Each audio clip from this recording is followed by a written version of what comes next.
চাকরি পরীক্ষার জন্য same word as different parts of speech এই টপিক থেকে প্রশ্ন হয় না এমন কোনো পরীক্ষা আপনি খুঁজে পাবেন না।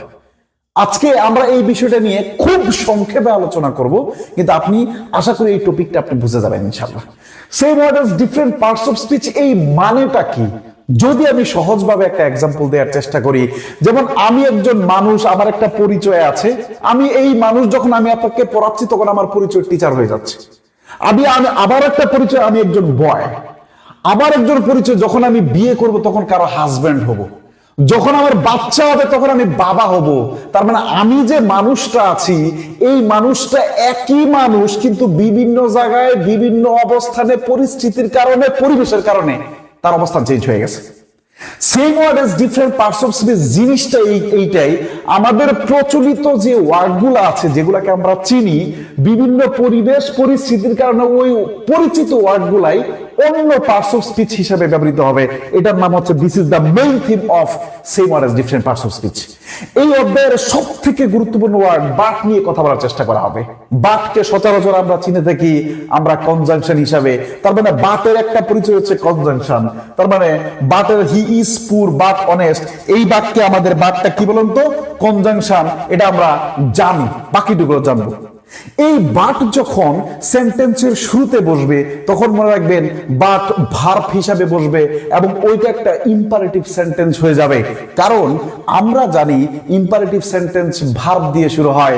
বাট যখন সেন্টেন্সের শুরুতে বসে, বাট দিয়ে যখন সেন্টেন্স শুরু হয় তখন ওইখানকার বাট আর কনজাংশন থাকে না, ওইখানকার বাট হয়ে যায় কি বলুন তো, ভার্ব।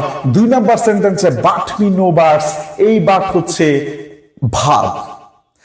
আবারও বলে যাই বাট আবার কখন পরিবর্তন হবে। 2 নাম্বার সেন্টেন্সের দিকে যদি তাকায় তাহলে নো হচ্ছে ডিটারমিনার। ডিটারমিনারের পরে একটা মাত্র ওয়ার্ড থাকলে যেহেতু নাউন হয়, তার মানে এইখানকার বাটসটা কি হয়ে গেল বলুন তো, নাউন হয়ে গেল। তার মানে বাটের আমরা 3টা পরিচয় পেয়ে গেলাম।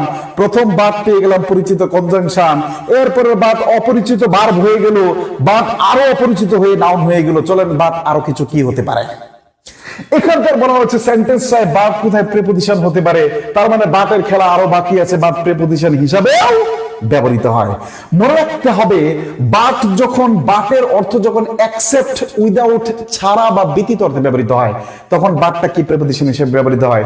পরীক্ষার হলে শোনার আপনি বুঝবেন না যে কোথায় বা ছাড়া ব্যবহৃত হয়েছে, কোথায় কি ব্যবহৃত হয়েছে। এজন্য সহজভাবে মনে রাখতে হবে নাম but, no one but, everyone but, someone but, anyone but. 5 but. কত বাট? 5 বাট। এই 5 বাটের পরে আমাদের যে বাটটা থাকবে এই বাটটা সাধারণত প্রিপোজিশন হিসেবে ব্যবহৃত হয়। এবার প্রশ্ন হতে পারে বাটকে আরো পরিচয় আছে। হ্যাঁ, বাটের সর্বশেষ পরিচয় বাট অ্যাডভার্ব হতে পারে। প্রথম প্রশ্ন, বাট কখন অ্যাডভার্ব হয়? যদি বাট অনলি অথবা জাস্ট অর্থ প্রকাশ করে তখন বাট অ্যাডভার্ব হিসেবে কাজ করে। এখন দ্বিতীয় প্রশ্ন, আচ্ছা ভাইয়া আমি কি করে বুঝবো যে বাট এখানে অ্যাডভার্ব অনলি অথবা জাস্টের অর্থ প্রকাশ করেছে? খুব সহজ ভাবে বলে যায়, যদি বি ভার্বের পরে আমাদের বাট ব্যবহৃত হয়, এরপরে যদি ডিটারমিনার অথবা আর্টিকেল থাকে অথবা অ্যাডজেক্টিভ থাকে। কি বলছি? যদি বি ভার্বের পরে বাট ব্যবহৃত হয় এবং এরপরে ডিটারমিনার, আর্টিকেল, অবলিক নাউন, এই 3টা যদি থাকে, determiner, oblique, article plus noun অথবা অ্যাডজেক্টিভ, এই জিনিসগুলো যদি থাকে তখন বাট হয়ে যায় অ্যাডভার্ব। যেমন you are but a child, you are only a child, you are just a child. এই সেন্টেন্সে বাট হচ্ছে আমাদের অ্যাডভার্ব। আরো প্রশ্ন হচ্ছে বাট কি ভাই আরো পরিবর্তন হবে, সে কি আরো 12 বাতারি হবে? হ্যাঁ, বাট আরো তার রূপ রয়েছে। বহুরূপী বাট কখনো কখনো হয়ে যায় প্রোনাউন। এখন প্রশ্ন হতে পারে কখন প্রোনাউন হয়? মনে রাখবেন এই সকল স্ট্রাকচারে আমাদের পিকেটি শঙ্করের বইয়ে, রিনেন মার্টিনের বইয়ে এবং অ্যাপ্লাইড ইংলিশ গ্রামার পিসি দাসের বইয়ে সব গ্রামারবিদরা ঠিক এইভাবে স্থাপন করার চেষ্টা করেছেন। কেউ বলেছেন there is no mother but, কেউ বলেছেন there is no one but, কেউ বলেছেন দেয়ার ইজ নো বাট, এরকম ভাবেই বলার চেষ্টা করেছেন। মানে there is dot dot but, there is dot dot but.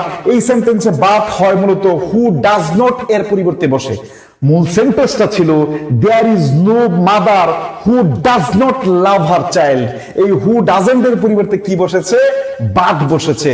আমরা এত কিছু চিন্তা করার দরকার নাই, শুধু মনে রাখবো there is no dot dot. এই সেন্টেন্সে বাট দেখলেই দাগায় ফেলবো কি বলেন তো, রিলেটিভ প্রোনাউন অথবা এবং আমি বলার চেষ্টা করেছি নেগেটিভ রিলেটিভ প্রোনাউন হিসেবে ব্যবহৃত হয়। যদি প্রশ্ন করা হয় there is no mother but, এটা কোন ধরনের সেন্টেন্স, বলতে হবে কমপ্লেক্স সেন্টেন্স, কারণ এখানে বাট পরিবর্তে বসছে, হু এর পরিবর্তে বসছে। যদি বলা হয় বাট মি নো বাটস, এখানে কোন ধরনের সেন্টেন্স, ভার্ব দিয়ে ইম্পারেটিভ সেন্টেন্স শুরু হয়, এই ভার্ব দিয়ে যেহেতু শুরু হয়েছে এটা হচ্ছে ইম্পারেটিভ সেন্টেন্স। ঠিক এমন ভাবে প্রত্যেকটা টপিক আমরা ফানা করে ফেলবো ইনশাআল্লাহ। ঠিক এমন ভাবে আমরা অপরিচিত জিনিসগুলোকে আমরা পরিচিত করে ফেলবো ইনশাআল্লাহ। আমরা কেমন লাগছে ক্লাসগুলো, আপনার উপকার হচ্ছে কিনা জানাবেন। যদি উপকার হয় এই ভয়েস চলবে, এই ভিডিও চলবে, আপনার কমেন্টের প্রত্যাশায়। আসসালামু আলাইকুম।